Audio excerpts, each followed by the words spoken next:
মোহতারাম, কোরবানির সময় আসলেই বিভিন্ন ধরনের পশুর নামকরণ করা হয়। কোনো ছাগলের নাম দেওয়া হয় হিরো, কোনো ছাগলের নাম দেওয়া হয় বিগ বস, আবার ইদানিং দেখছি একটা গরুর নাম দেওয়া হয়েছে ডোনাল্ড ট্রাম্প, আর একটা গরুর নাম দেওয়া হয়েছে নেতানিয়াহু। এবং ডোনাল্ড ট্রাম্প 3.5 লক্ষ টাকায় বিক্রি হয়েছে। যিনি কিনেছেন বা যারা কিনবেন তাদের কোরবানি হবে কিনা, যারা নাম দিচ্ছেন তাদের ব্যাপারে শরিয়ার বক্তব্য কি? মানে মানুষজন আমাদের দেশে ইসলামটাকে বা ইবাদতগুলোকে অনেক সময় আবেগের সাথে জড়িয়ে ফেলে। গরুর চুল নাকি ট্রাম্পের মতো, এই জন্য নাম দিয়েছে ডোনাল্ড ট্রাম্প, বিক্রি হয়েছে 3.5 লাখ টাকায়। এটা কোনো কথা? গরুর নাম কি ট্রাম্প হতে পারে? কোরবানিটা কি বলেন তো? আল্লাহ সুবহানাহু ওয়া তাআলা কি বলছেন? সূরা হজ 37 নম্বর আয়াত, আল্লাহর কাছে পৌঁছে না এগুলোর গোশত রক্ত, বরং পৌঁছে তোমাদের তাকওয়া।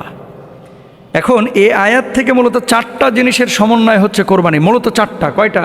4টা। 1 নম্বর হচ্ছে নিয়ত, 2 নম্বর হচ্ছে ইখলাস, 3 নম্বর হচ্ছে তাকওয়া, 4 নম্বর হচ্ছে শরীয়ত সম্মত পশু। এখন আপনি যে পশুটা নিচ্ছেন এই পশুটা শরীয়ত সম্মত পশু হতে হবে। পশুটা কোরবানি কার জন্য করছেন? ইন্না সলাতি ওয়া নুসুকি ওয়া মাহইয়ায়া ওয়া মামাতি লিল্লাহি রাব্বিল আলামিন, আমি আল্লাহর জন্য কোরবানি করছি। এখন পশুর নাম এগুলো দিয়ে মিডিয়া ফোকাসে যদি আপনি নিয়ে আসতে চান তাহলে কোরবানির যে মেসেজ, কোরবানির যে দাবি, এটা কিন্তু পূরণ হচ্ছে না। আপনি যদি বলেন যে যিনি ক্রেতা ডোনাল্ড ট্রাম্পকে কিনলেন এই গরুটাকে, অথবা নেতানিয়াহুকে কিনলেন, অথবা এই হিরোকে কিনলেন, বিগ বসকে কিনলেন, কেনার পরে কোরবানি করেছেন, ওনার নিয়ত যদি ভালো থাকে যে কোরবানি করলাম একটা রুষ্টপুষ্ট গরু দিয়া, কোরবানি হয়ে যাবে। কিন্তু কোরবানির যে দাবিটা মানুষকে দেখানো, অথবা ফোকাস পয়েন্টে আসা, অথবা মিডিয়া কাভারেজের নিয়ত করা, অথবা রাস্তা দিয়ে হেঁটে যাওয়া, মানুষজন পত্রিকায় বড় বড় ছবি দেবে যে বিগ বসকে কিনেছেন উনি। জনাব, গরুর দাম কত? কয় 60 লাখ। 60 লক্ষ টাকার গরু কিনেছেন স্যার। আপনি 60 লক্ষ টাকার গরু কিনে কোরবানি দিলে অবশ্যই আপনার কোরবানি হবে যদি আপনার নিয়ত ঠিক থাকে। আপনি যদি 60,000 টাকার গরুও কোরবানি দেন, যদি নিয়তে গরমিল থাকে আপনার কোরবানি হবে না। এখন আপনি বলবেন যে এই ধরনের নামকরণ করা আসলে উচিত কিনা।